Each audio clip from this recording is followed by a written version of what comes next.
लेकिन कुछ लोगों ने इसे दायरे दिल बना दिया है। ध्यान रखना, दरिया दिल बनो, दायरे दिल। इतना छोटा दिल मत करो कि उसमें हम दो और हमारे दो ही समा पाए। मैं तो कहता हूं दिल इतना बड़ा करो कि सारा संसार हमारे उस दिल में समा जाना चाहिए। ध्यान रखना, दिल को बड़ा करो।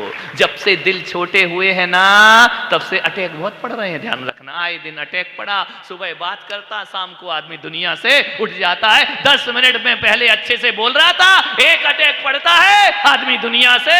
बोले महाराज इसके दिल में हार्ट अटैक है, स्टेंट डल रहे हैं, तो ना जाने क्या क्या हार्ट बदला जा रहा है। हमने तो पुराने इतिहास में कभी नहीं देखा कि किसी को दिल के दौरे पड़ते हो। ध्यान रखना, क्योंकि लोगों के पहले दिल बड़े होते थे और मकान छोटे हुआ करते थे। आज मकान बड़े हैं लेकिन दिल छोटे हो गए हैं। ध्यान, जिंदगी को समझिए। मान्य निवेदन, सूनी आंखें हैं। धनपतियों की आंखों में भी सूनापन है, अकेलापन है। कोठियों में भी कोई नहीं है मेरे भाई। ध्यान रखना, एक दूसरे के प्यार को तरस रहे हैं लोग मेरे से बोले कि आपके प्रवचनों में इतने लोग क्यों आते हैं। मैंने कहा मेरे पास पैसा नहीं, रुपया नहीं, दौलत नहीं, टीवी नहीं, बीबी नहीं, बच्चे नहीं, कुछ नहीं, लाड़ी नहीं, गाड़ी नहीं, कुछ नहीं है। इनके पास सब है, फिर भी आपके पास क्यों आते हैं। मैंने कहा इनके पास सब कुछ है लेकिन प्रेम नहीं है, और संतों के पास प्रेम की गंगा होती है। हर कोई उनके चरणों में नहाने चले। सारी दुनिया उसी के लिए तरसने में कि तुमको जरूरत क्या है। ध्यान रखना है, सब तो तुम्हारे पास है लेकिन आदमी के पास केवल प्यार नहीं है। आखिर ऐसा क्या हो जाता है हमारे जीवन में, ऐसी क्या घटना घट जाती है। एक ही मां से पैदा हुए दो बच्चे, एक खून, बड़े होकर के एक दूसरे के दुश्मन हो जाया करते हैं। ध्यान रखना, एक खून ऐसा बिगड़ता है, ऐसा बिगड़ता है, जो बचपन में एक दूसरे पर जान छिड़कते थे, बड़े होकर के दो भाई एक दूसरे की जान लेने को तैयार हो जाते हैं। किस लिए? चंद ठीकरों के लिए, मिट्टी के टुकड़े के लिए, जमीन के टुकड़े के लिए, रुपयों पैसों के लिए। आदमी आदमी का दुश्मन बन करके जीता है। घर में लड़ाइयां हैं, इतिहास उठा के देखो, जितनी भी लड़ाइयां हुई हैं वो परिवार वालों की हैं। यहां पर वकील लोग बैठे होंगे, कुछ तो होंगे, एक दो, एक भी नहीं है कि वकील, सारे क्लाइंट हैं।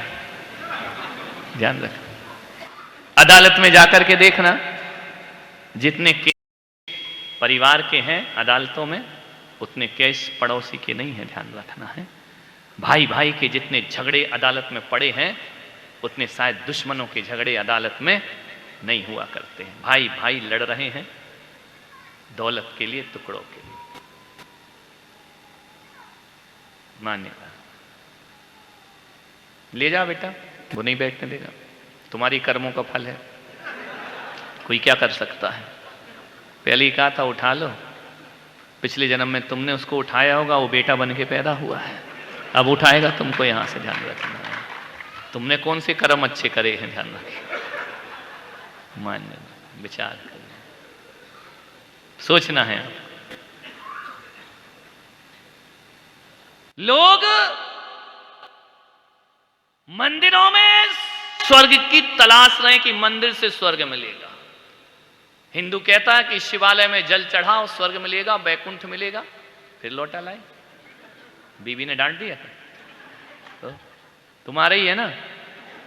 नहीं, इतने प्यार से अपने बच्चे को नहीं बिठाते लोग, ध्यान रखना, तुम्हारे ही है। अब तो नहीं उठेगा बच्चा, कभी उठता है, बाप ही उठता है बेटा। विचार करिए, ध्यान रखना, सोचना है आपको। आपसे निवेदन है, लोग मंदिरों में स्वर्ग ढूंढ रहे हैं। कोई जिनालय में स्वर्ग ढूंढता है, कोई शिवालय में स्वर्ग ढूंढता है। लेकिन एक बात याद रखो, स्वर्ग और नरक मंदिरों से नहीं मिला करते हैं। यदि तुम्हारे घर से नरक की सीढ़ियां हैं तो वहीं पे तलाशना, कहीं स्वर्ग की सीढ़ी भी वहीं दिखाई देगी। ध्यान रखना, दो तरह की सीढ़ियां नहीं होती हैं, सीढ़ी एक होती है, उसी सीढ़ी से ऊपर भी चढ़ा जाता है और उसी सीढ़ी से नीचे भी उतरा जाता है। मैं कहता हूं कि भगवान की पूजा से, भगवान की भक्ति से स्वर्ग चाहने वालों, मैं आपसे निवेदन करता हूं कि मंदिरों में स्वर्ग मिले या ना मिले, जो अपने घर को मंदिर जैसा बना लेता है, स्वर्ग उसके घर में उतर के अपने आप चला आया करता है। स्वर्ग जैसा वातावरण बनाओ। पड़ोसी से बहुत अच्छे से बात करते हो, अनजान से बहुत अच्छे से बात करते हो, भाई भाई से नहीं बोलता है। दुर्भाग्य है, देश का ध्यान रखना। एक होता है कुत्ता और एक होता है आदमी। कभी ख्याल किया आदमी और कुत्ते में क्या अंतर होता है? क्या अंतर होता है आदमी और कुत्ते में?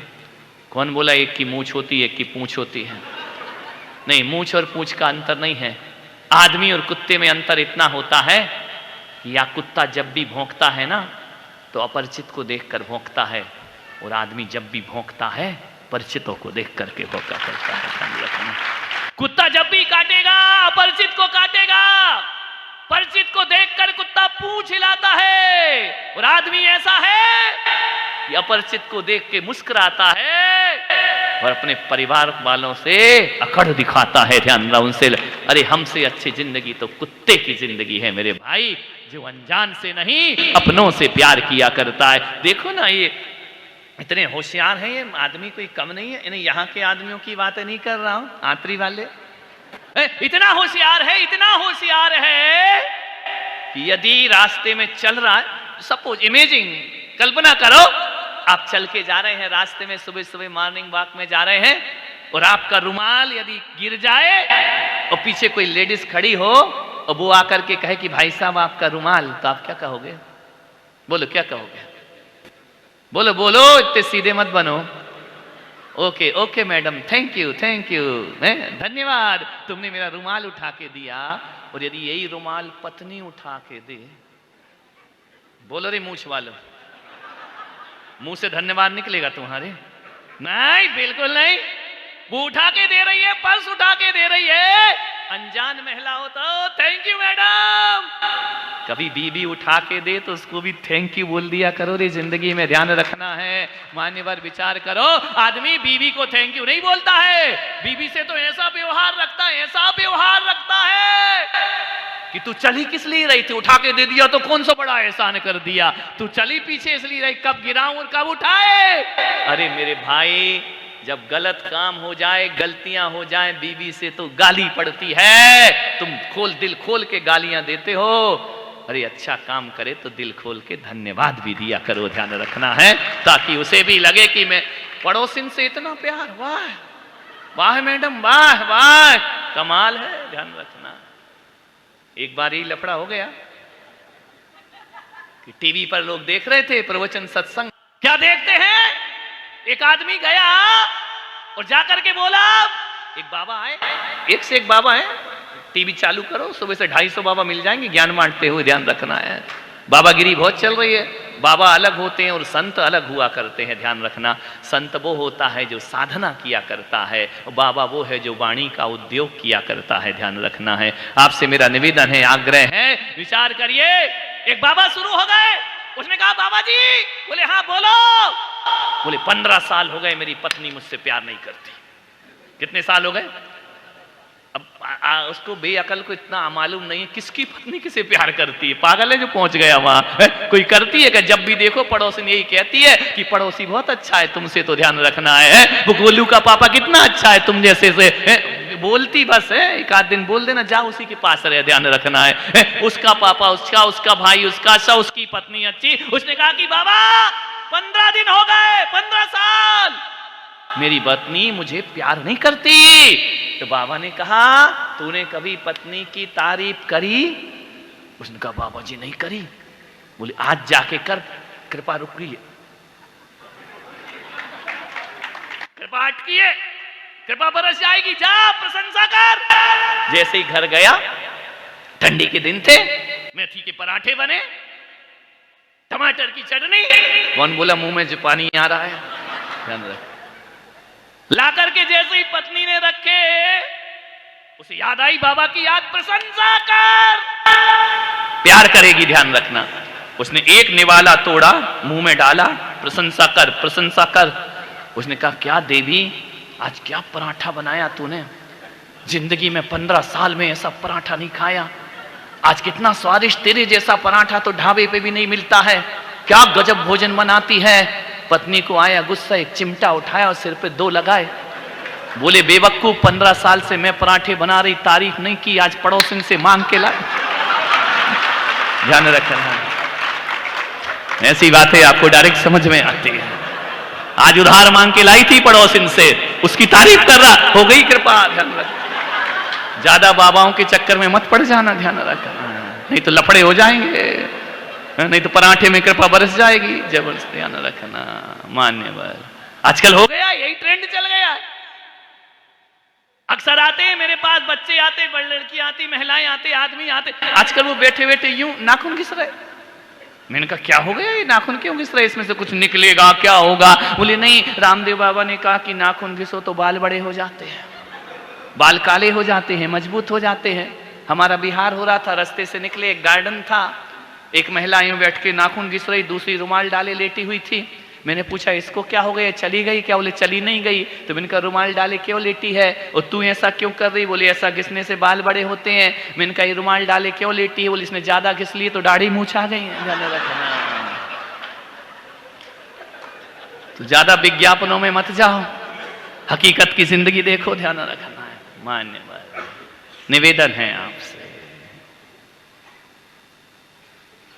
अपनों से दुश्मनी, गैरों पे प्यार आता है। थोड़ा इसको बदल दो, मैं कहूंगा ये दुनिया जीने लायक हो जाएगी। मान्यवर ध्यान रखना, फिर रोज मंदिर में जाके ये नहीं कहोगे तुम लोग कि भगवान मुझे जल्दी उठा।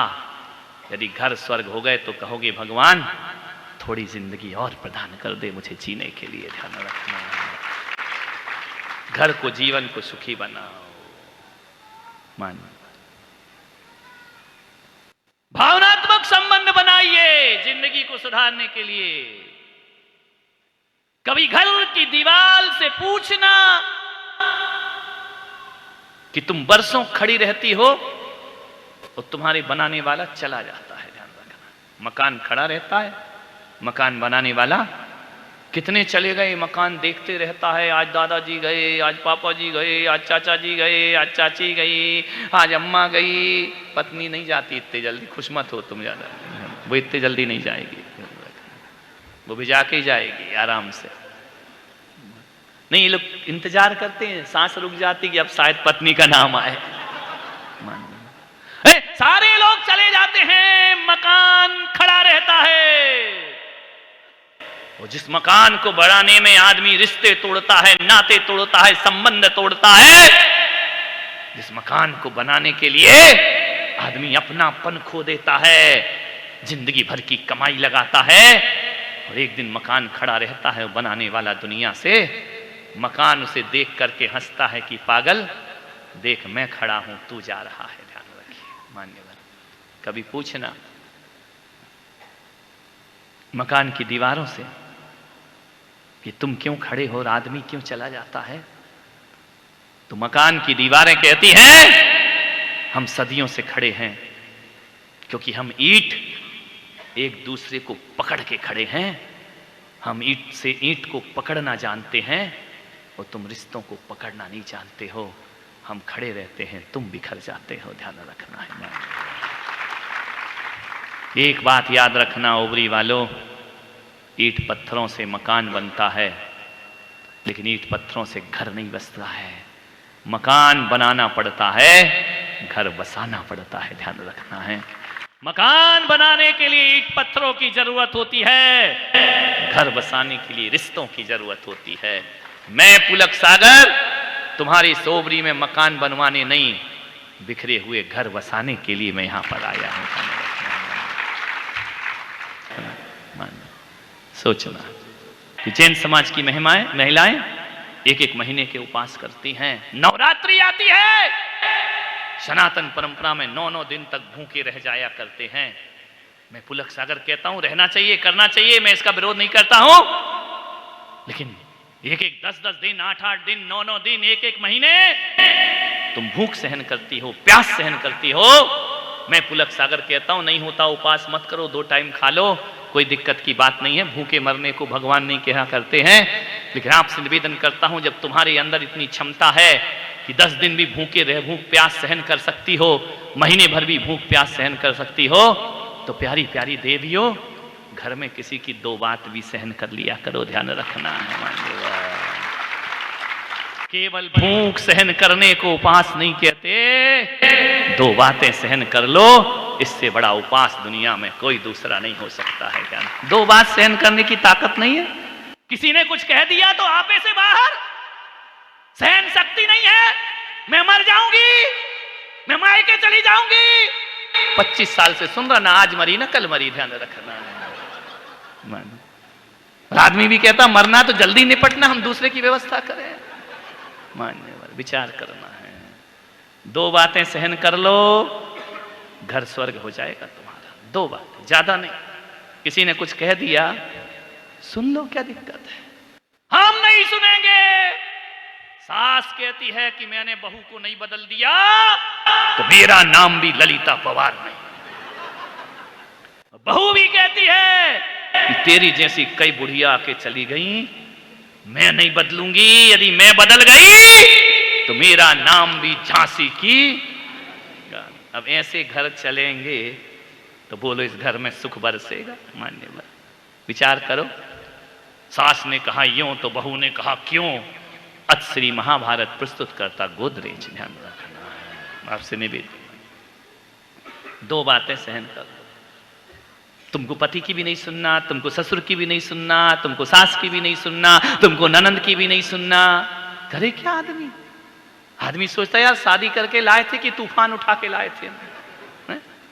शादी करके एक दूल्हा जा रहा था, दिल में बसा के प्यार का अरमान ले चले, और आज हम अपनी मौत का सामान ले चले। ध्यान रखना, विचार करना है आपको। ऐसा घर मत बनाओ, ऐसा बनाओ हर बहू अपनी सास को इतना प्यार दे, इतना प्यार दे, इतना प्यार दे कि गर्मी की छुट्टी में तुम्हारी सास बेटी को बुलाने का इंतजार ना करे। ध्यान रख, इतना प्यार तुम्हें देना चाहिए। और एक सास, कौन बहू बोली? अब आएगा मजा।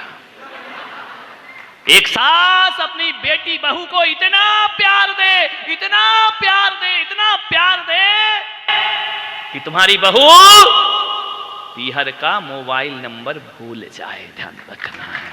तो तुम्हारा घर, दोनों तरफ से गलती है, अकेली बहुएं नहीं, उनको मत घसीटो। तुम भी कोई कम नहीं हो। अम्माओ, जगत जननी जगदम्बाओ, सुधर जाओ। ध्यान रखना, घर स्वर्ग हो जाएगा। मान्यवर निवेदन है आपसे, घरों को मत बिखरने दो। किसी भी परिस्थिति में हम अपने घर को बिखरने नहीं दें।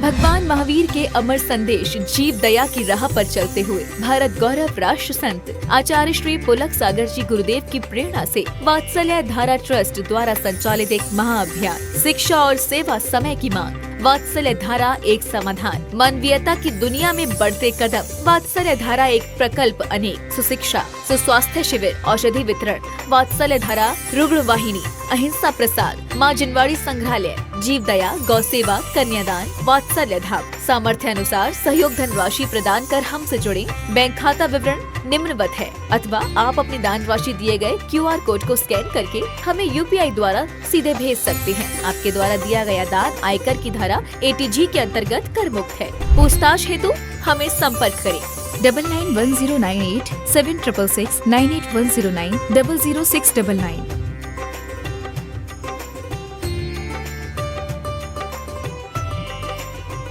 सुनो विद्यासागर की रचना जो कहलाती